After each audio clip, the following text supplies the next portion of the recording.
Hey guys, welcome back to the channel. This video is going to be all about the details about the check engine light that came on Buttercup when I was driving home from Supercell. So if you want to know all the details, how it got fixed, then you'll want to stay tuned.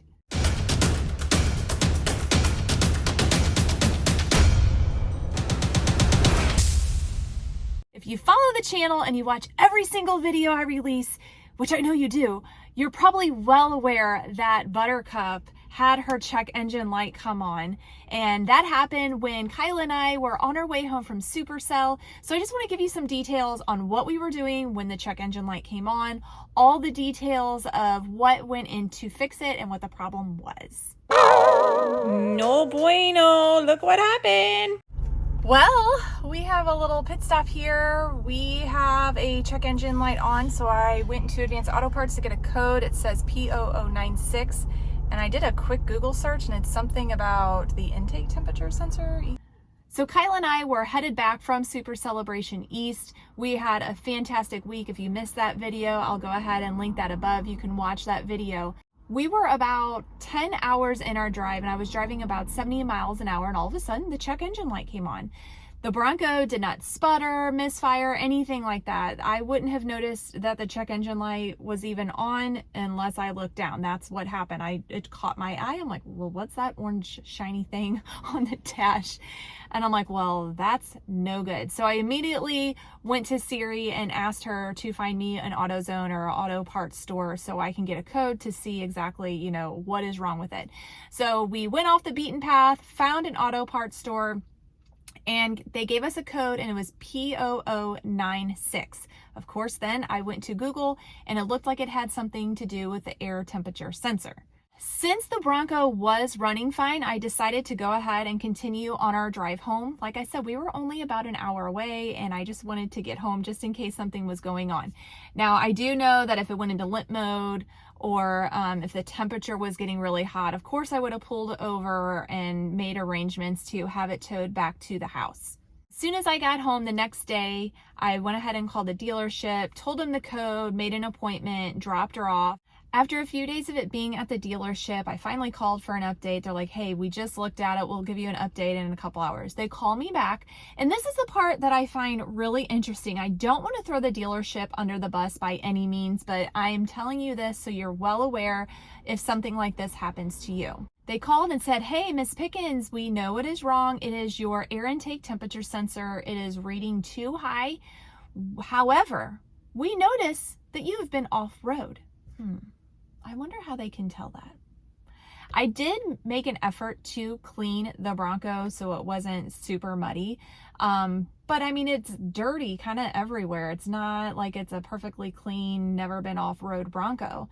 And I said, well, why does that matter? It is an off-road vehicle. They're like, oh, well, you went through water and the water splashed the sensor and made the sensor go out and your intake is wet. So I'm thinking here, I have not been through water in a while. Yes, I did go off-roading in Windrock, but I did not do anything extreme at all. I went through a couple mud puddles, but not super fast, not really deep. And I have done way more extreme things than what I did at Windrock because I took it easy. I was far from home. I didn't want to break anything. What kind of shocked me though was the check engine light did not go off when I was off-roading. This was, I think, 2 days after I went off-roading, after driving on the highway for 10 hours. So for them to pin it on me being off-road, kind of have an issue with that. So I let them finish their spiel. I was just waiting for them to say it's not going to be covered, and we all know that I probably wouldn't have reacted the best to that. However, they said, we're going to go ahead and replace the sensor, but the air intake we're not going to do, and we're going to charge you out the wazoo to replace this air intake for you. Of course, I said, no, I'll buy my own air intake. I will replace it for 1/8 of the cost you just quoted me. No thanks, but you can go ahead and fix the sensor. Now, I didn't do a lot of research about the air intake temperature sensor to know much about it. It says it was reading too high. I don't know. The check engine light was on, it is no longer on, and it is fixed. Ford markets this vehicle as being capable off-road. I understand extreme situations. If you're breaking stuff, you know, that's not going to be covered under warranty. But for a sensor to go out when I was driving on the highway and blaming it just because it was dirty or just because of whatever evidence that they found, saying that water splashed the sensor and it broke it. It did not break it immediately. At least I know that. I just want you guys to be aware. You may come across this. So just be prepared to fight. If it is a vehicle that can go through 36 inches of water and all of this, the product should work in those conditions. I understand if you push those boundaries or do something stupid that it will not be covered under warranty. However, I was not doing anything crazy while off-roading, and the sensor went out when I was on the highway. You guys may have a completely different opinion and say, Krista, you are absolutely crazy. You're lucky that they covered it under warranty. That's fine.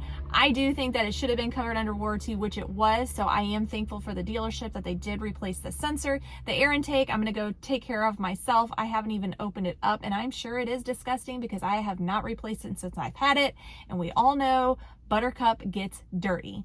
The Bronco is running great, much better now. If you're wondering, I have about 12,000 miles on her now.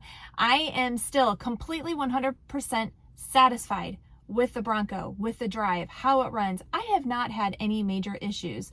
The check engine light, yes, that is an issue. It was fixed. It wasn't like I was unable to drive it because of the issue. Obviously, I wasn't able to drive it because it was at the dealership, but I was still able to drive it all the way up to that point. Every manufacturer has issues. So for me, this is not a deal breaker, but I did want to let you guys know about it because I did post a picture of the check engine light being on, and a lot of you had questions about it. So that is it. Be sure to check out the website, buckleupbuttercuptv.com. I just added a ton of promo codes. There are a bunch of companies that gave me some promo codes, plus I have some affiliate links. So if you guys are planning on purchasing something, please head over to the website, see if I have an affiliate link, because that actually helps me out. I earn a commission from that. Plus, a lot of them, I have promo codes, which saves you money. It's always a great thing. And be sure to follow on social media, Facebook, Instagram, a little bit of TikTok. And if you guys ever have any questions or want to reach out, you can always comment on the YouTube videos, reach out, direct message, email. I'm pretty accessible. I love hearing from you guys. If you have any ideas for videos or things that you want to learn about with the Bronco, let me know. I love helping you guys out. We are all a big Bronco family, and I enjoyed meeting a lot of you over the last couple of weeks with Old Florida and Supercell and a lot of events to come. I will have a really exciting announcement that's coming out really soon, so you guys are going to want to stay tuned. But until next time, guys, buckle up, Buttercup.